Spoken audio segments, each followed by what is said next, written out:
My name is Filiz Çakır Philip. I am curator at the Aga Khan Museum. I welcome you all to today's lecture. Before I introduce our special guest, I would like to provide some background information on the current exhibition, Hidden Stories, Books Along the Silk Roads, and this lecture.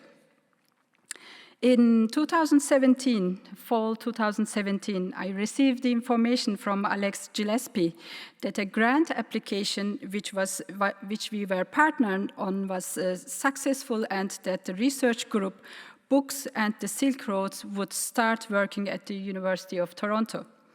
Since then, we have utilized every possible opportunity to work together. We hosted members of the group in our museum, shared our collection. We partnered in inviting international scholars, for example, Karin Scheper, conservator of the rare book libraries of Leiden University in Netherlands, who did a survey on our manuscript collection.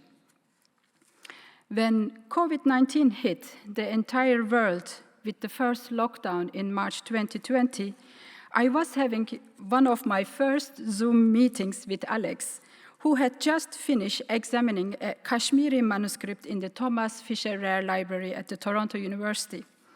I find myself telling her about some Kashmiri manuscripts in our own collection and proposing that we should do something together. You are witnessing today where this conversation took us. I want to take this opportunity and thank Alexandra Gillespie, who teamed me up with Dr. Susanna Akbari, my co-curator of the exhibition, and the entire BSR team, and supported our endeavor enormously while leading the Toronto-based research team, whose cutting-edge work made this exhibition possible. Alexandra Gillespie is principal of the University of Toronto, Mississauga, vice president of the University of Toronto, and professor of English and Medieval Studies. Her research focuses on medieval and early modern texts and books. Alex is especially interested in shift from manuscript to print, the relationship between book history, literary criticism, and literary theory, the global development of early book technologies, and the digital and non-invasive scientific approaches to the study of pre-modern books, which is incredibly important for museology of 21st century. We are very pleased to have Alex Gillespie at the Aga Khan Museum today. She will now launch the Lunchtime lecture series, which is part of the programming of the exhibition, Hidden Stories, Books Along the Silk Roads. Dear Alex, over to you. Ani, bonjour. As you just heard, Alexandra Gillespie, or Alex Gillespie Nadezhnikos. I'm so excited to be here today. This is the first paper I've given live to a live audience since the pandemic began, and it feels right. And you just heard that story from Filiz. It feels right that it should be here, the Aga Khan Museum, whose kindness and generosity to the team I work with has been fundamentally important in helping us through the pandemic in ways that I'll hope to explain during my paper. I've just remembered I still have my mask on. Sometimes you forget to put it on. Sometimes you forget to take it off. There we go. It'll be back on soon, don't worry. As I wrote the words for this paper, I was sitting in a room at Lylehurst, which is the 19th century principal's residence at the University of Toronto's Mississauga campus, where I have the privilege of living with my family while I'm principal. As you can see, we've got it all dressed up for Halloween on Sunday. At the back, the house looks out over the Misinihi, a word meaning trusting creek in eastern Ojibwe. This is the river which the French and British called the Credit, because at its mouth they traded with indigenous peoples who for thousands of years had travelled and stewarded its waters and the lands around it. I start with the Misinihi because here too, at the Aga Khan Museum, we are on traditional lands of indigenous peoples, of the Wendat and the Seneca, of the Mississaugas of the Credit First Nation. I want to acknowledge this and commit to listening to the truth that comes before reconciliation, to true reciprocity, and to being good kin to local nations. The Mississaugas of the Credit in particular, since I get to live on the Credit River, but also to all Indigenous peoples I'm fortunate to learn with and from in Turtle Island and around the globe. Starting here, or perhaps there, as I was writing, thinking about the land, I realised the extent to which the work we were doing was richly informed by the learning that local contexts enable. What I learned from my context is that that which is immediate and local, like where I live, this place here, this moment now, is always entangled in a complex of histories whose impact upon and benefit, but also cost to the present, often goes unacknowledged. The history of this place was shaped in powerful ways by the immediate environment, a great river carved out of the land by Ice Age glaciers as they retreated 10,000 years ago. It's true, of course, of all the ravines through Toronto, which perhaps some of you live near. This river was an important place for cultural and material exchange among First Peoples, and then later between First Peoples and newcomers. It supported trusting and reciprocal relations, but it also witnessed trust betrayed as local traditions gave way to the global force of belligerent and at times genocidal European colonialism. The motto of the Mississauga campus of the University of Toronto plays on our situation here on the Mississinahi, tantum nobis creditum, which means so much has been entrusted to us. I am here because the Aga Khan Museum in particular, but also the Royal Ontario Museum and the Fisher Rare Book Library at the University of Toronto, offered us the extraordinary opportunity, they entrusted us to work with some of their precious holdings and to build an exhibit with them, which we did, Hidden Stories, Books Along the Silk Roads. Now, when I say us or we, I should explain. I direct a lab at the University of Toronto, where I am principal investigator and director, but it's not just me. It's nearly 20 staff, PhD students, undergraduate RAs, and postdoctoral fellow, and this is just some of us. As you just heard, 30 months ago we began a project, The Book and the Silk Roads, with generous funding from the Andrew W. Mellon Foundation. Those funds were entrusted to us so we could work together with others to prepare the ground for and to begin to build a global research network dedicated to the study of old books. And here's our website. There we go. We were not to do this alone.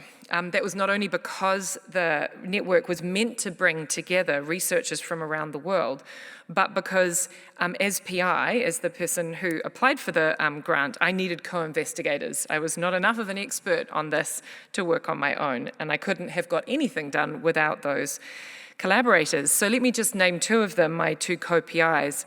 One was, or co-principal investigators, one was Sian Meikle, the Director of Information Technology at U of T's libraries, and her team.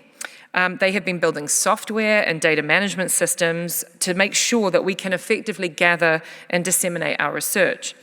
And the other co-PI was Suzanne Conklin-Akbari, who had previously been at the University of Toronto, but is now a professor at the Institute of Advanced Study in Princeton. And it was Suzanne who, with our now dear friend and collaborator Felice, supported the experts here at the Aga Khan and curated the Hidden Stories exhibit. Organising both the Book and the Silk Roads project and the Hidden Stories exhibit that has emerged from it were old books. For us, that term, old books, has increasingly come to be a kind of shorthand. We use it a lot.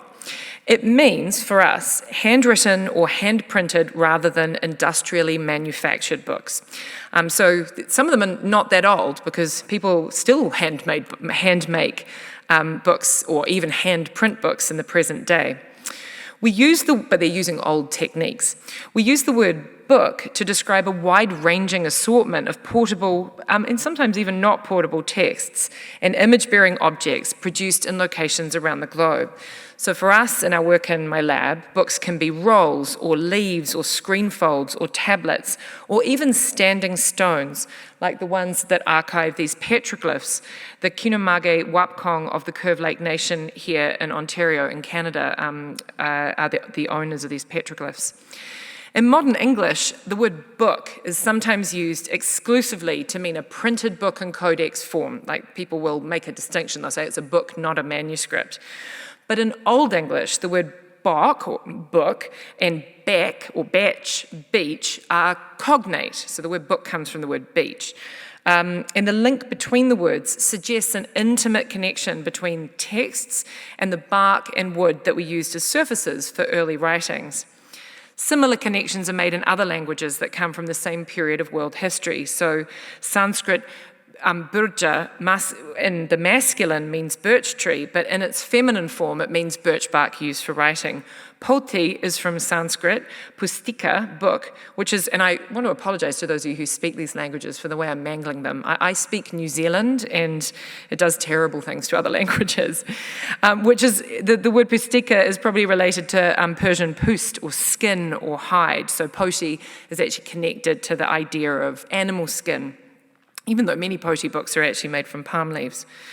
The word book itself, that is, and other words like it in other languages, give us some sense of how books record human interactions with the natural world and with each other over time. A book may be used using metal or carbon and gum pressed onto surfaces by hand, that's printing, or by machines operated by steam produced by the burning of fossil fuels extracted from the earth, which is how we make printed books now. A book may be made from pulped and strained plant fibers and phytoliths. Here's an example of that. These are from, this is on the left, an example of the ancient papyrus used in a 5th century Manichaean manuscript. And on the right is a restoration of the technology by modern hands to figure out how they did it when they made that Manichaean manuscript. This all happened at the Chester Beatty Library in Ireland. A book can, of course, be scraped and rubbed animal skin, parchment. This slide here shows a member of our lab, Dr. Jessica Lockhart, the head of research in the Old Books New Science Lab, using the electrostatic energy generated by rubbing a PVC eraser, which is just the kind of eraser that you give your kids to take to school, or that's what I do with those erasers. But what she's doing is retrieving proteins from the surface of a Western European book. We can take the information that provides these proteins to produce a peptide mass fingerprint analysis of the sample that will tell us what the animal is that produced the skin. And in the particular case of the sample she took here, we found out the proteins were from a sheep. That was the source of the parchment that made the book.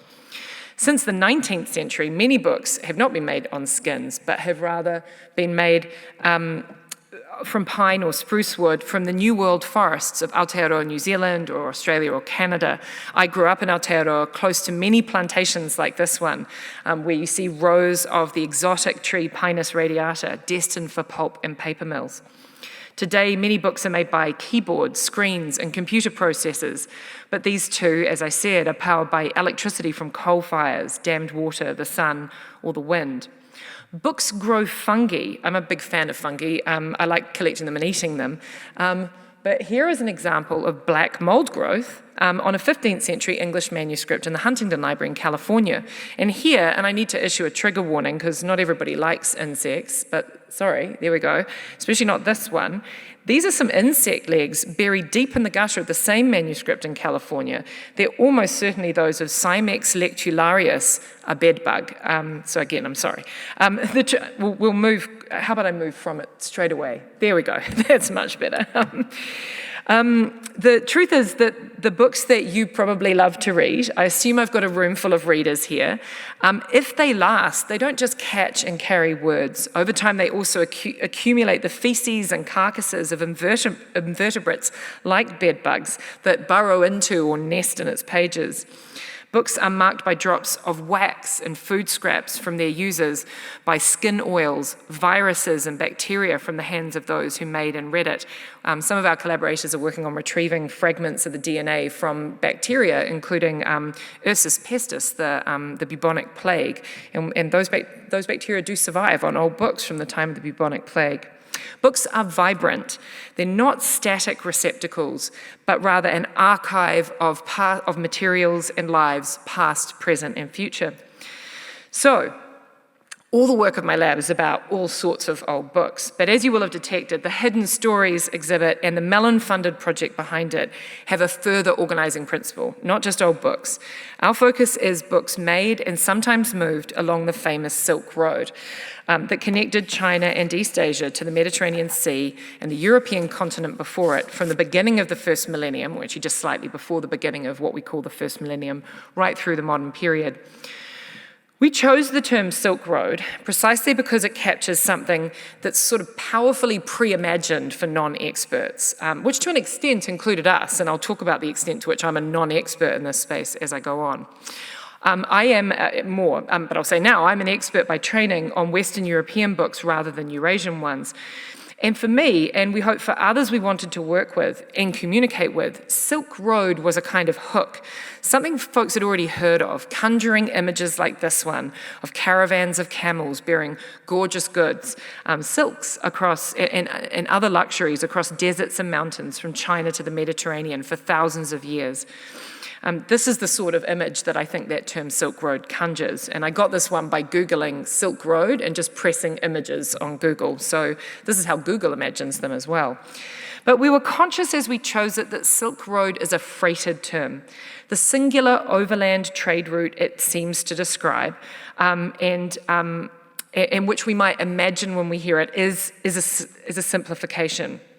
The term Silk Road was coined in 1877 by the German geographer Ferdinand von Richthofen. Von Richthofen's expeditions to China, his reports and atlases, his particular preoccupation with China's economic resources and commodities, especially coal and silk, were examples and also tools of 19th century German expansionism. And we all know the kind of broader or later history here. That German imperialism clashed very hard with an ambitious British imperialism, and an imperialism that brought the British to what we now call Canada. In the 1880s, von Richthofen was mapping the Silk Road. Sorry, I'll try that sentence again. You can tell this is my first live presentation for some time. I've forgotten how to do it. In the 1880s, von Richthofen was mapping the Silk Road. Here is, in fact, one of his own maps.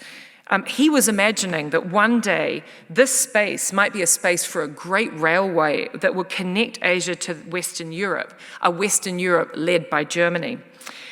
As you can see, I took this image from an article by Tamara Chin called The Invention of the Silk Road, and I just want to acknowledge our indebtedness in this project to Professor Chin's work on the ideology of the Silk Road. But to return to the 1880s, it's just then, while von Richthofen is doing this, that the British settlers along the Credit River were breaking faith with First Nations as they built the house I live in. And these lands, my house is where that arrow is. You saw it with the Halloween decorations. These lands are under contest. They're unceded lands with the Masagas of the Credit First Nation. All of that history is, of course, directly connected to major movements of the 20th century and even the 21st century, to the First Great War, for example, as local actions and ideas intersected as global effects. When we chose the term Silk Road, we were well aware of this. We were also well aware of the redeployment of the Silk Road imaginary by the Chinese government to describe their 2013 One Belt, One Road, or Belt and Road initiative, a pattern of deliberate investment by a so-called rising China in countries along the same corridor for economic development that had once been mapped and imagined for economic development by von Richthofen. But the savvy spellers among you will have noticed that we added an S to our historical Silk Roads. It's not the book and the Silk Road, it's the book and the Silk Roads. We did that as a way to mark the different way we're using this term, as a way to elaborate different, older stories, even as we were conscious of some highly political modern ones. The S in Silk Roads is there to recall not one road, but many, shifting over centuries, including the many sea routes linking the Pacific and Indian Oceans, the Persian Gulf, and the Mediterranean Sea. And here is an image of some of these routes. This is a map from the Hidden Stories exhibition, and some of you will have seen it if you've been to the exhibition already. Our use of the term Silk Roads is meant to capture not just the imagination, but the idea that any old book, is a carrier of knowledge about, as well as a product of, networks of exchange that have always linked people across national boundaries, languages, and faith traditions. And sometimes those links have worked for good, and sometimes they've worked for ill. And so our project and the Hidden Stories exhibit are about books actually from the Silk Roads, and if you visit upstairs, you will see many of these. But the term Silk Roads is meant to register something larger too. Histories of books that are located in particular locales, but have a translocal global reach.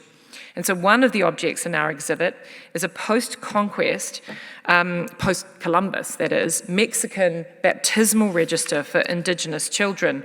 It's soft-bound in leather in a presumably Iberian, Spanish style. We include it because its makers, probably unknowingly, inherited this way of binding a book from centuries of craft practices transmitted from and between Coptic Egyptian binders, Islamic binders, and Christian bookmakers. We included it to signal that books and bookmaking traditions that interest us may start in specific locales like Iran or China or other sites of the Silk Roads. They may start indeed in Mexico, but they are always telling more complex transnational, transhistorical stories. In the case of this register, the story is like the story of the house that I wrote this paper in, a story about the impact of Europe's conquest of the Americas, obliquely interwoven at a distance, as it were, with the story of those faraway Silk Roads, the ones being mapped by von Richthofen. The work of my Old Books New Science Lab and the Book in the Silk Roads project, the work that lies behind but also extends beyond the Hidden Stories exhibit here, is global. That is not just because the story of old books is global, but because the network we have been trusted to build to tell that story must stretch well beyond our location here in North America. And so here are some of the principal locations of the books that have been orienting our research. They're shown as blue stars here. Layered onto which, in the next version of this map, are the locations of the collaborators whom we've been working with. And finally, here are the historical regions of our and our collaborators' research interests. As this map shows, some of the books we have been working on are in the locales in which they were originally produced and used, in some cases on the Silk Roads. For example, the Islamic collections of the Great Mosque at Kairouan, where we've initiated what we hope will be post-pandemic work, hoping that we're getting post-pandemic, with a collaborator, Jonathan Brockhoff of Penn State, and through him the Kairouan curatorial team, on first millennium covers of Kairouan manuscripts that were separated from their texts in the early 20th century. Another example is this: a birch bark manuscript copied in Sharada script from an archaeological site in Pakistan. It was rescued in 2020 from antiquity hunters by an archaeologists' forum led by our collaborator Muzaffar Ahmed, who contacted another of our collaborators, Jason Nealis at Wilfrid Laurier University in Ontario, for support. Dr. Ahmad and his colleagues have determined that most of the other manuscripts found at this particular site have already been sold on the illegal antiquities market and taken out of Pakistan. However, the majority of the books that we've been working on have been moved, dislodged, and then resituated over the centuries by trade, conflict, exploration, colonialism, and globalization. This is a birchbark manuscript as well. It's from northwest India or Pakistan, also in Sharada script, that was recently discovered in a family attic in Vermont and donated to Williams College Chapin Library in Massachusetts. We have the pleasure of working with Anne Peel at Williams, Mary French and Bex Caswell-Olson at the Northeast Document Conservation Center, and Harvard University Libraries on this book. We have succeeded in carbon dating the manuscript to the 16th or perhaps early 17th century, and we've also succeeded in building a 3D data model of its very fragile form using micro-CT, so microcomputed tomography. And these are the first steps in what Williams plans as a multi-year investigative and conservation project, and here's some of their early work putting those leaves back together.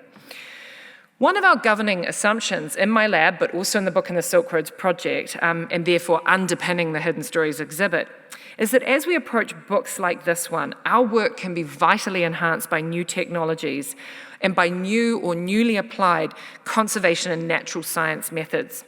So a CT of a book using a machine, and this is what it looks like, is a CT machine at Sick Kids Hospital. Usually it's looking for evidence of disorder in a human body, but it can also tell you a lot, if you put a book through it, which is what we're doing there, about the ordered and disordered physical state of a book like this choir book from Western University Library. And that extraordinary image at the bottom is the artifacts produced by a CT when it's reading metal, because this book has metal bosses on it. A micro CT scanner can tell you even more. That's a micro CT at the bottom, whereas it's a medical CT at the top right. It can break the book down into thousands of slices at the scale of the micron, revealing the grain of its wood, the weave of the threads that hold it together, the metal in the inks that copy its texts, which is so much denser than the carbon,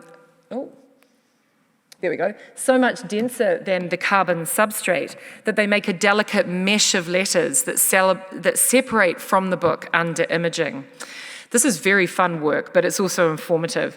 CT is particularly useful for seeing parts of books like sewing or lacing structures or adhesives or bits of reused manuscripts used to make the boards that are obscured from the eye. It's allowed scholars to read the lost texts of unopenable, burned, or disintegrating or rotted books, including Herculaneum papyri, so papyri from Pompeii, and also some of the Dead Sea Scrolls. But for us, there's a bit more to this. Methods that focus attention on material composition, like these ones, and the engineering and re-engineering of books offer, we believe, important new ways of encountering the knowledge about the world that is contained within books. And here you think back to that bed bug, right? There are things in books, information about the world, which we don't always recognize if we're just looking at the text. These methods are not unencumbered by biases. Science brings all sorts of assumptions with it. Probably some of them are not correct, but they are differently encumbered from research that happens in university departments that were formed in the 19th century that are bounded by a particular language or regionally specific arts or texts, so English literature or Western art or Latin medieval studies, for example. When humanist methods meet scientific ones around a book, the result is quite different conversations about them, conversations that can connect objects across space and time in new ways, at the level of structural fractures or insect feces or surface chemistry or microbiome, even as they provide rich new historical information about a specific object and the culture it came from. So I want to illustrate this point by way of our research on a couple of wonderful books that appear in the Hidden Stories exhibit here at the Aga Khan. One is this: a textile-bound paper and paperboard Sharada script Bhagavad Gita manuscript from Kashmir, a few centuries old, now at the Thomas Fisher Rare Book Library in downtown Toronto. And this is the book that Felice was talking about, that we had that very early, it was the first week of the pandemic, I think. We thought, our research will be interrupted for 2 weeks, we thought. Remember that? We just finished doing some of the work I'm about to show you, and as you can imagine, we weren't able to do very much subsequently. The book had been pointed out to us by its curator and a collaborator of ours, Tim Perry. The only thing known about it in the Fisher catalogue was information on a pasted note on its cover, Bhagavad Gita, of 600 years old, with pictures. The manuscript hadn't come to the attention of the Sanskrit scholars and South Asianists at the University of Toronto. And meantime, our project team had no training in South Asian languages or indeed South Asian bookmaking. And yet, the first time we examined the manuscript, we were struck by the pentagonal flap binding and the fact that being attached to the right board, it was the reverse of the design for Islamic-style flap bindings, which we did know a little bit about, because, of course, you read these scripts in different directions. And that became a starting point. Another starting point was the beautiful fabric, which seemed to have been the original covering for the boards. Our director of research, Jess Lockhart, wanted to know whether this fabric extended around the entirety of the structure, even the flap. We couldn't tell because it was covered by a protective layer. So we pursued our research on 2 fronts. Jess took photographs, including microscopic ones. That's what it looks like microscopically, of all the pages in the manuscript. We were so thankful for those when everything was locked down. And we reached out to Luther Obrock, an assistant professor in South Asian religions at Toronto. Luther immediately identified the script as Sharada, indicating that the book was likely made in Kashmir. And there's an image of the text. With further work, he was able to identify the contents of the manuscript. It was not just the holy Hindu scripture, the Bhagavad Gita, but a range of devotional texts devoted to both Vishnu and Siva, a poem in honor of the river that runs through, and a poem in honor of the river that runs through Kashmir. The artwork and style of the book identify it as being from the Mughal period. We think from the 17th century, possibly later. Jess noted of the artwork that Arjuna, the human prince whose ethical dilemma and conversation with his guide, Lord Krishna, forms the story of the Bhagavad Gita, is represented, as here, in Mughal dress, even perhaps giving him a passing resemblance to Dara Shikoh, the oldest son of the Mughal emperor Shah Jahan in the mid-17th century. And this son of the Shah sponsored the translation of many Hindu works into Persian during his lifetime. Meanwhile, our lab team was working with engineers from Giovanni Grasselli's geomechanics group in Toronto, and again, we just finished this work when the pandemic hit. With them, we conducted a micro-CT scan of the book. This is the cradle for the book, which was built by one of my staff. She invented book cradles for micro-CT, a previously unknown technology. Here's the book being scanned. And here are some of the images as they start to emerge. Like, this is a live video of the images coming out of the machine to us. And finally, here is one of the key images after we'd processed it. And what I'll tell you is that what this tells us is that question that Jess had, does the fabric go all the way around the book? Is there more fabric here? The answer was yes, and we could see this through micro-CT. And then we were able to communicate with textile expert Rosemary Krill of the Victoria and Albert Museum and use Jess's photos and these images to identify the fabric as Indian mushroom fabric, likely from Gujarat. Here's a second example, again, from the Hidden Stories. So you can see this book up at Hidden Stories. This is a second example. This is the Royal Ontario Museum's copy of a 10th century xylograph discovered in the famous library cave of the Mogao Buddhist cave complex, located near the oasis town of Dunhuang in what is now the Gansu province in China. It is a prayer sheet, block printed for the annual Ghost Festival in the year 947 of the Common Era. 30 whole or partially printed copies of this and related prayer sheets survived in the library cave. On each, Buddhist commemorative blessings for the region are recorded alongside images of Bodhisattvas. In our work on this book was led again by Dr. Lockhart. You can tell she's been hard at work, along with another Toronto professor, this time of East Asian religions, Amanda Goodman, the ROM's Asian Collection Technician, Gwen Adams, and Wen-Shen Cheng, the ROM's Chair of East Asian Art. Together, they studied wear and tear to the print, such as this hole made by metal, we think iron, and we think therefore a nail, which makes sense. A metal hole is usually something left by a nail. With Sarah Fidderman, another collaborator, a proteomics specialist at Cambridge University, we've tested the stains on the book, trying to determine whether the largest of them is some kind of cooking oil, which is what we suspect.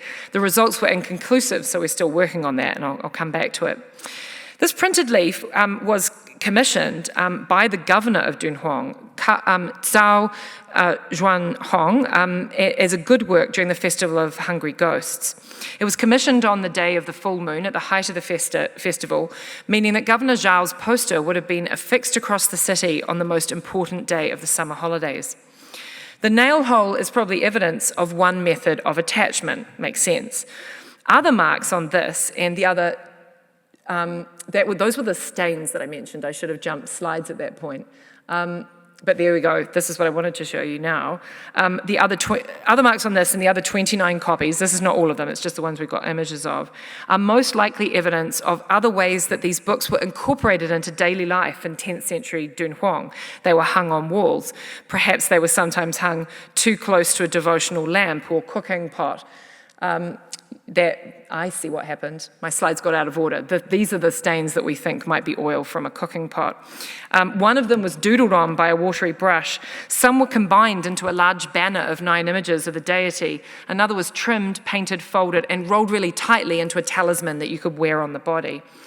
How so many prints from a single festival survived 5 decades in the community, used in such different ways, and then ended up reunited and sealed in a cave remains a puzzle for scholars.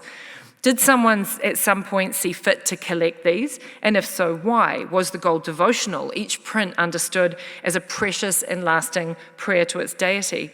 Or was the impulse antiquarian or historical, a way of capturing a moment in time? After all, less than a century later, the great Chinese poet Li Xingzhao, was busy collecting ancient written inscriptions with her husband in the Shandong region of China for their book, Records on Metal and Stone. This is a period in Chinese history where scholars begin collecting up the bookish remains of the past in a way we might think of as modern. Our team also studied it isn't modern, it's over 1,000 years ago. The team also studied irregularities in the paper of the ROM print, made visible when it's laid on a light box. Under digital magnification, these flaws turn out to be small chips of bark or wood caught up in the plant fibers. There are more stories waiting in these small details. Stories about the production of paper from rami, hemp, jute, and mulberry. Stories about which species and which process might have left these wood chips. About a trade in rags for papermaking. About the climate in Dunhuang. We have not pursued this as far as we would like because we were interrupted by the pandemic, just as everyone was. But we hope to do so soon. I don't know, I feel like there are green shoots out there, even though it's fall. We're coming back, and this event proves it. I had a wonderful conversation on Monday with a colleague from engineering at U of T, Amy Basilak, who's invited me to join her and an all-women team of scientists, including ROM curators, on a Canada Foundation Innovation Grant to get a new X-Radia Versa 620 X-ray microscope. I would never have dreamed of this when I was studying English literature in my past. This will enable us to visualize materials in 4 dimensions at micron scale resolution, and that will help us to understand the materials like this that we're examining. We might even be able to figure out something about those stains. These stories that I've told you about the Fisher Bhagavad Gita and about a printed sheet from Dunhuang in China, now at the ROM, are opened up by this kind of cutting-edge science. They are stories about books in particular localized contexts, including the context of their natural history. They're also stories about global, institutional, and disciplinary and technological forces and structures that brought them to Toronto and that now put them under our scrutiny. And, to an extent, they're stories about pandemic. Because of the pandemic, the Aga Khan, like other museums, was not able to build exhibitions via international loans in the way that they might usually have. So we came together locally and found that we could tell the international story of Silk Roads from objects that had ended up here in Toronto. And we could learn from international collaborators despite the pandemic. We owe a lot to Zoom and Teams. I think the pandemic has also helped me to understand better something my local Anishinaabe and other Indigenous teachers have tried to convey to me, that alongside the trust I talked about at the beginning of this paper, there has to be reciprocity, a giving back. During the pandemic, I had the pleasure of leading with the Chief of Staff and CEO at Trillium Health Partners in Mississauga, the establishment of a vaccine clinic on our campus at U of T. We raised it in just 3 weeks in February 2021. It was the first mass vaccine clinic to start running at over 1,000-person capacity in the GTHA in the first week of March. We figured that in the Peel region where we were located, which has had the highest burden of disease of any region in Canada, every day counted in the race between the disease, the variants, and the vaccines. It was a heavy lift. 3 weeks is not a long time to do something like that. But I and our collaborators and my colleagues at U of T and our collaborators at Trillium were driven by a sense of what we owed to the community that supports us. So much has been entrusted to us, goes the UTM motto. As inhabitants of these lands and this world, as members of communities in Ontario and Canada and the world, we should give back when we can. And that lesson carries over to our work here in the Hidden Stories exhibit and the book and the Silk Roads project. We are students and stewards, not owners, of the knowledge contained by old books. We've inherited them from those who came before. We have to give them to those who come after. We're not experts, and by we, I'm starting to talk about the Old Books New Science Lab and myself, really. We're not experts in a lot of these books. We have to rely on those more expert than us, scholars, curators, conservators from universities, galleries, libraries, and museums around the world. And we also have to rely on, and we owe it to share our work with, members of the local and diasporic communities to whom these objects are tied by location. They're tied to you because I'm assuming all of you live somewhere in the GTHA, but also tied by histories, languages, and faith traditions. The global pandemic has been a stark reminder. We are all profoundly connected, no matter how far apart we may seem, whether that distance is being measured in Zoom screens or closed international borders.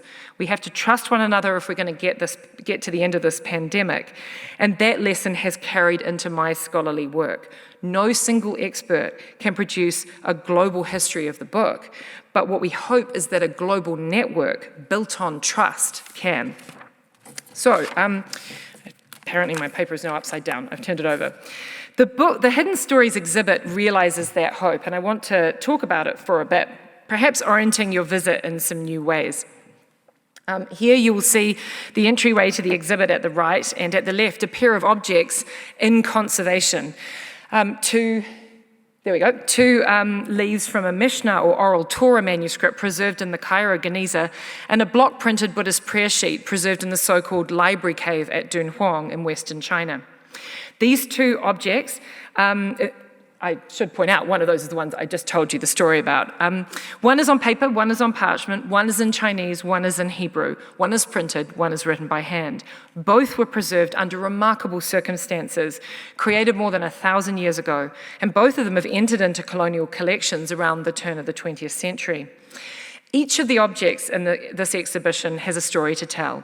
We've anchored it by the wall map I showed you earlier. There it is. There's a mini exhibit nested within the larger show that's focused solely on book bindings, seen in the case at the right there. We show a wide range of book formats, not just the codex from locations across Asia, Europe, and Africa, but also scrolls and poti or palm leaf format manuscripts. Some manuscripts you'll see are tiny, meant for individual devotional use. Others are large, like the massive antiphona or music book, the one that we put through the CT scanner, that actually requires 4 people to hold it, it's so heavy, and would have enabled a group of performers to sing in harmony. QR codes that you can scan with your phone in the exhibit bring selected objects to the senses of the visitor, playing music on the page. Some objects are paired, inviting the visitor to eavesdrop on their conversations. Some objects bring out the relationship of the book and the body, where texts are written on textiles in a wide range of formats. Here, in the closing section of the exhibition, which is focused on intercultural and interfaith crossroads, you see our old friend, there it is over there, the Bhagavad Gita devotional miscellany from Kashmir. We make it visible in multiple ways in this exhibit, retaining the intense focus on the single object that is the hallmark of our project. A wall graphic shows a blow-up of the page to which the book itself is opened, while additional information on the object is available through a digital exhibit. And finally, the book is also on view in the micro-CT area of the exhibition, along with 3 other selected volumes. And this is where you see the place where we most explicitly translate the research we do into a public-facing mode. 2 videos are on offer, both of them silent, so they don't disturb visitors to the beautifully quiet gallery, including those listening to the music channeled through the QR code that I mentioned earlier. So these silent videos, the one on the left, I actually can show you this. The one on the left provides an overview of micro-CT technology and its application to book history, while the one at the right offers a series of scans of 4 books that are on display at the gallery. We also produced slightly longer videos. No, I want to go back there. We also produce slightly longer videos that have audio to go on our digital exhibit site, providing additional resources for public outreach and education, including K-12. Our public outreach extended to the opening night red carpet Twitter thread, seen here, made by a member of my lab, James Sargan. He had a lot of fun comparing the books to the gowns worn to the Met Gala. I can't emphasize enough the extent to which our work on this project is shared. It's fully collaborative, and the passion and dedication and humor our team brings to their work. This is truly a labor of love, and that's particularly evident, I think, on the digital site I was talking about. And I encourage you to take a look at it using the link seen here. It was created by a digital humanities pedagogy specialist and medievalist at U of T, Alexandra Gillespie. It will continue to be expanded over the coming months, remaining available as an online resource for at least 3 years following the close of the in-person exhibition at the end of next February. It was never our intention for the digital platform simply to reproduce what appears in the museum. Instead, we wanted to provide a complement to the in-person show, so that while the in-person experience offers something that no digital version can, just like this lecture is better than one on Zoom, the digital exhibit also does things the museum cannot. For example, here you see at left a cluster of writing implements with a wall graphic showing a court atelier scene where many of these tools are in use. That's upstairs. The digital exhibit actually juxtaposes these images with an image of the court atelier scene, so that if you click on the objects within the scene, you can find them labeled: pen case, ink pot, burnished paper, and so on, right beside the same writing implements shown in the exhibition. Similarly, at right, we see a manuscript painting of Alexander the Great in a tree pavilion. It's luxuriously detailed, but it's far too small for the human eye to see. If you haven't been upstairs, or even if you have, you won't have been able to see it. You can't really look at it, it's too small. The QR code, though, if you scan it, takes you through to a page on our website where, again, the image lives in high-resolution glory, together with resources on the figure of Alexander the Great across cultures, from Asia to Europe to Africa. The website features additional video resources of the team and our collaborators, that's Feliz, at the Aga Khan Museum, Western University, Griselli's Geomechanics Group, and others. Again, my paper is upside down. And the website lists our collaborators, and look at our collaborators. What this shows is what I said before. No single scholar or expert can produce a global history of the book. What we hope is that a global network built on trust can. So to conclude today, I hope you'll forgive me a personal reflection. It's a little indulgent, but it explains how I myself came to this work, came to be speaking to you today. I came to the study of books in something of a fit of pique. I chose my topic after a class at Oxford University where I did my PhD in one of my first year courses. It was on textual criticism, and the class presented the usual story about the history of the book. I believe we will all have encountered this story in one form or another. It's simple and triumphalist. It centers on Christian Europe. It's a story of technological and societal progress, from the tablet to the scroll to the biblical codex of late antiquity to the early modern printing press of the Gutenberg Bible to today's digital age. Each technological change is understood to usher in a new way of thinking. This way of thinking about books has tremendous currency, thanks in part to the work of another much more famous professor from Toronto than me, Marshall McLuhan, who in the 1960s offered statements like this one for popular consumption. I'm not actually reading out these quotes, I'm reading out another one, but he did it in Playboy magazine, and this is one of the pages from that interview. He says, "The advent of printing in Western Europe was directly responsible for the rise of such disparate phenomena as nationalism, the Reformation, the assembly line, the Industrial Revolution, the whole concept of causality, Cartesian and Newtonian concepts of the universe, perspective in art, narrative in literature, and a psychological mode of introspection or inner direction."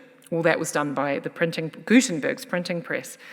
Back in the 1990s, when I was at Oxford, my first objection to this idea of an overwhelming technological revolution that started in Germany in 1450 was the objection of a student of medieval literatures and cultures. If this was the prevailing idea about what books were and why they mattered, I was alarmed. The narratives focused on the Gutenberg period ignored or erased thousands of years of bookish history. And so I set out to make that point. I tried to show in my thesis in a subsequent book that in England, the poet Geoffrey Chaucer and the scribes at work in the century before printing inherited and reinscribed ideas about books and ways of making them, without which the work of someone like William Caxton, the first English printer, would have been impossible and unintelligible. But even as I began this research, I was aware that an even stronger objection to the Gutenberg myth existed, and it was spatial rather than temporal. If printing which is just a way of making books, of facilitating reading and learning, among many others, if it was so specifically transformational, if it brought about the conditions of Western modernity directly, why was only Western civilization so transformed in this particular way by printing? Gutenberg's Bible was not the first book printed using movable type. This Buddhist teaching text from Korea was printed in 1377 using movable type, 75 years before Gutenberg set up shop. And lying behind this movable type were hundreds of years of other East Asian block print traditions. This is the famous printed Diamond Sutra, dated to 868 from the library cave at Dunhuang, the first dated printed book in existence. The version of book history I was offered in that one class at Oxford is a familiar one, but I feel that it's one that denigrates, ignores, or erases all those cultural traditions of history keeping and bookmaking which do not support its narrative. It's a narrative that also really acknowledges its own foundation in colonial and imperial violence. Consider the screenfold books of Mesoamerica, for example. This one is the Códice Maya de Mexico. It's one of only 4 pre-Columbian Mayan codices known to have survived into the colonial era, and is the only one still in Mexico. 3 more were carried back to Europe along with New World loot. The rest, and records suggest there were many thousands, the rest were destroyed in actions like the book burning Diego de Landa describes in the Yucatan in 1562. We found a large number of books in these characters, and as they contained nothing that were not to be seen as superstition and lies of the devil, we burned them all, which they regretted to an amazing degree and which caused them much affliction. The Western-centric narrative of global book history upholds the supremacy of writing over orality, phonetic alphabets over other forms of writing, Christianity over other religions, European languages over other languages, as it associates Gutenberg's print culture with modernity and indeed human civilization. And this narrative also leaves many lost books, not just the books that were destroyed or stolen in the service of Western colonization, but books that have been displaced from the communities best placed to understand and appreciate them. What I've tried to suggest today is that to uncover the meanings of books, to read their diverse texts and scripts alongside their materials, physical structures, and layers of accretions, we need to marshal innovative, interdisciplinary, including scientific approaches. We need collaborative methods. We need a global perspective. And here's that map of the global network we have been trying to build. Only with each other can we do what scholars should do, which is to seek to tell a more and more true story about the world around us. Nothing bugs me more, to go back to bugs, nothing bugs me more than when I read in a venue like The Economist, the transition to digital media, it's the biggest thing to happen since Gutenberg invented the printing press. I know that's not really the truth. The story is so much more complex, yet that more complex story hasn't penetrated public consciousness much, at least not in the countries we call the West, including Canada, where I live, where McLuhan's ideas still reign supreme. In part, it's because the real story is complex. How much easier to convey the idea that a revolutionary leap forward happened because of one white male Western genius. That fits so well with Eurocentric and colonial ways of thinking, but it denigrates the achievements of other cultures. One thing I realized is that it was the way I was taught to work when I was at Oxford. It's the way we teach PhD students in the humanities to work as lone geniuses, coming up with ideas that will change the world. I had to work on my questions about books by myself, find my own original ideas, focus on a narrow slice of knowledge so that I could be the master of it. And that did teach me discipline and deep expertise, and these matter, we do need experts. But now what I have to learn, and what I think we as humanist researchers at universities and also at museums and galleries and libraries, what we need to do is to connect and to trust others. Trust others to help us tell new and truer stories about this world was and therefore what it is. Thank you for being here, because that process must also be about sharing what we learn as widely as possible. What we are learning about the books we love, about these truths we are pursuing. To borrow words of gratitude, like the words of greeting with which I began, from my Anishinaabe teachers, Chi Miigwech.